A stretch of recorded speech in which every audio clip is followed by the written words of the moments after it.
लोकसभेच्या अगोदर आले त्यांचं सगळ्यांचं स्वागत आहे. पण जे 41 राहिलेत ते 41 आमदार नाही तर अलिबाबा आणि 40 चोराची टोळी आहे. ज्या सापांना 20-20 वर्ष दूध पाजलं त्या सापांनी ज्यावेळेला पवार साहेबाला करत होती त्यावेळेला पवार साहेबावर फणा काढून पवार साहेबाला डसण्याचं काम केलं. आता उद्या हा बाजार बुनगा याच्या घरी जाऊन याच्या वडिलाला म्हणला की अरे बापा तू पक्ष स्थापन केला, तू मला जन्म दिला म्हणून तू काय माझा बाप झाला का, तर नवल वाटू देऊ नका. त्यांना बहिणीचं महत्वच माहित नव्हतं पण बारामतीच्या स्वाभिमानाने जनतेने दाखवून दिलं की लाडकी बायको नसती लाडकी बहीणच असते. आज जुन्नर येथून छत्रपती शिवाजी महाराजांच्या पावनभूमीतून ज्यांच्या नेतृत्वाखाली ही शिवस्वराज्य यात्रा संपन्न होणार आहे ते या भूमीचे खासदार संसद रत्न डॉक्टर अमोल कोल्हे साहेब. या यात्रे ज्यांच्या मार्गदर्शनाखाली संपन्न होते ते राष्ट्रवादी काँग्रेस पक्ष, शरदचंद्रजी पवार पक्षाचे प्रांताध्यक्ष, आणि ज्यांनी राष्ट्रवादी काँग्रेस पक्ष हा पक्ष नाही तर तो परिवार ही भावना महाराष्ट्रातील तळागाळातील कार्यकर्त्याच्या मनामध्ये रुजवली असे आदरणीय जयंत पाटील साहेब, माजी गृहमंत्री अनिल देशमुख साहेब, रोहिणीताई खडसे, सुनील गव्हाणे आणि व्यासपीठावर उपस्थित सर्वच मान्यवर, सर्वांची माफी मागतो. खर तर मगाशी मी सत्यशील दादा शेरकरांचं भाषण ऐकत होतो आणि ते भाषण ऐकताना त्यांनी काही वडिलांचं, आजोबांचं, चुलत्याचं नाव घेऊन सांगितलं की जे पेरलं तेच उगवतं. आणि मग मला सत्यशील दादा एक प्रश्न पडला की वल्लभ शेठ बेनके साहेबांनी स्वर्गीय जे पिकवलं ते का उगवलं नाही.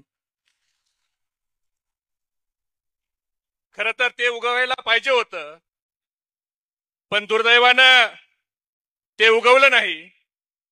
पण जयंत पाटील साहेब आज ते लोक तुमच्याकडे जे चक्रा घालतायत, पवार साहेबांच्याकडे जे चक्रा घालतायत, त्या लोकांना एवढंच सांगा विश्वास नावाचा पक्षी एकदा उडाला की तो परत बसत नाही.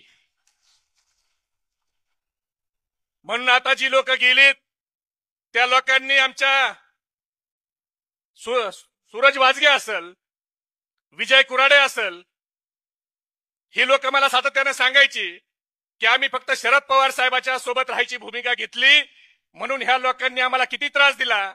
आणि आता लोकसभेच्या नंतर ह्या लोकांना आता परतीचे डोहाळे लागलेत. पण आम्हाला तुम्हाला सांगायचंय साहेब, हे जे 42 आमदार गेले होते त्यातले 42 पैकी निलेश लंके साहेब लोकसभेच्या अगोदर आले. जे लोकसभेच्या अगोदर आले त्यांचं सगळ्यांचं स्वागत आहे. पण जे 41 राहिलेत ते 41 आमदार नाही तर अलिबाबा आणि 40 चोराची टोळी आहे. या टोळीला परत घेऊन आज जे आपल्यासोबत वाईट काळात राहिलेत त्यातनं आपण विचार करावा. आता एक यात्रा काढली जन सन्मान यात्रा. अरे ही जन सन्मान यात्रा नाही तर जन अपमान यात्रा आहे. महाराष्ट्राच्या लोकांचा अपमान तुम्ही केलाय, तुम्हाला काय जन सन्मान म्हणायचा अधिकार आहे. तुम्ही महाराष्ट्राच्या लोकांचा अपमान केलाय. मगाशी सांगितलं नागपंचमीचा सण आहे गोसावींनी, खरं तर त्यांनी खूप सॉफ्ट भाषेत सांगितलं. पण आज नागपंचमीचा सण आहे. आज सापाला दूध पाजलं जातं. एकच दिवस सापाला दूध पाजायचा असतो. पण पवार साहेबांनी ज्या सापांना 20-20 वर्ष दूध पाजलं त्या सापांनी ज्यावेळेला पवार साहेबाला करत होती त्यावेळेला पवार साहेबावर फणा काढून पवार साहेबाला डसण्याचं काम केलं. यांनी पवार साहेबाचा पक्ष फोडला नाही हो, चोरलाय. पवार साहेबाच्या शेवटच्या निवडणुकीची वाट बघितली. तुम्ही कसली जनसन्मान यात्रा काढताय, जन अपमान तुम्ही केलाय. खऱ्या अर्थानं शिवस्वराज्य यात्रा आता आपण सुरू केली. कोल्हे साहेब मला एक जणांनी सांगितलं की हे शिवस्वराज्य काय. मी त्याला सांगितलं की हे शिवस्वराज्य प्रत्येक युवकाच्या भविष्याचा विचार करणारं शिवस्वराज्य आहे. स्वतःच्या धर्माच्या बद्दल अभिमान असणारं आणि इतराच्या धर्माच्या बद्दल आदर असणारं शिवस्वराज्य आहे. प्रत्येक गोरगरिबाच्या घरामध्ये चूल कशी पेटल याचा विचार असणारं शिवस्वराज्य आहे. आणि दिल्लीच्या तख्ता समोर स्वाभिमानानं महाराष्ट्राला झुकू न देणारं ते शिवस्वराज्य आहे. आणि ते शिवस्वराज्य मित्रांनो आपल्याला आणायचं. आज आपण खरं तर कोल्हे साहेबांचं मी मनापासून आभार मानतो, अभिनंदन करतो कारण स्वाभिमानी माणूस कसा असावा, तर तो खासदार अमोल कोल्हे साहेबांच्या सारखा असावा. मला आवर्जून या ठिकाणी एक गोष्ट सांगायची आहे की बरेच नेत्यांनी भाषणामध्ये सांगितलं की कोल्हे साहेब निवडणूक लढणार नव्हते. खरंय, कोल्हे साहेबाला ह्या राजकारणाचा एवढा कंटाळा आला होता.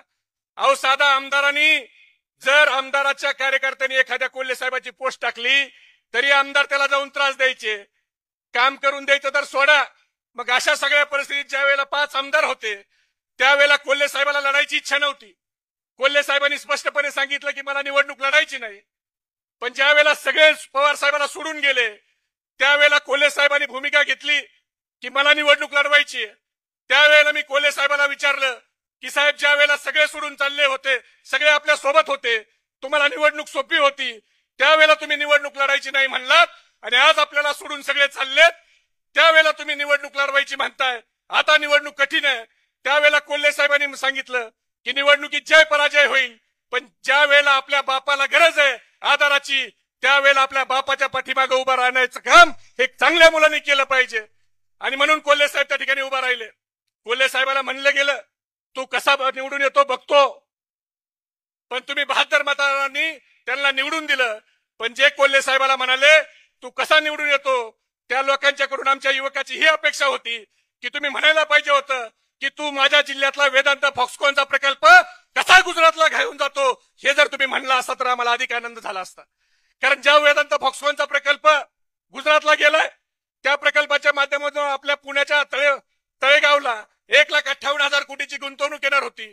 2 लाख युवकांना नोकरी मिळणार होती. तो प्रकल्प तुम्ही उचलला, गुजरातला घेऊन गेले. सेफ्रॉनचा प्रकल्प गेला, टाटा इयरबसचा प्रकल्प गेला, पानबुडीचा प्रकल्प गेला, हिऱ्याचा प्रकल्प गेला. असे 17 प्रकल्प तुम्ही महाराष्ट्रातून गुजरातला नेले. मग हे सगळं जर गुजरातला घेऊन जायचं असेल तर मतं मागायला देखील तुम्ही जनसन्मान यात्रा घेऊन गुजरातलाच त्या ठिकाणी जा. महाराष्ट्रात मतं मागायचा तुम्हाला अधिकार नाही. अरे, ज्या पवार साहेबांनी पक्ष स्थापन केला, एक बाजार बुनगा उठतो आणि म्हणतो पक्ष स्थापन केला म्हणजे पक्ष काय शरद पवार साहेबांच्या मालकीचा झाला का?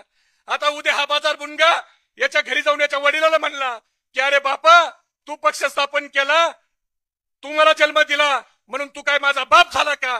तर नवल वाटू देऊ नका. कारण आता ही सगळी बाप बदलणाऱ्याची टोळी आहे. ह्या टोळीला भारतीताई आता बहीण आठवायला लागली.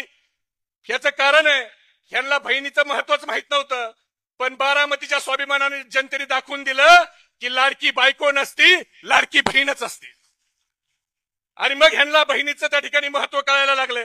म्हणून मित्रांनो, वक्ते भरपूर आहेत, बोलण्यासारखं खूप आहे. पण आपण सगळ्यांनी या ठिकाणी या महाराष्ट्रामध्ये 2024ला आपल्याला शिवस्वराज्य आणायचंय. छत्रपती शिवाजी महाराजांच्या विचाराचं राज्य आणायचंय. 18 पगड जातीला घेऊन जाणार, त्या ठिकाणी सोबत घेऊन जाणारं राज्य आणायचंय.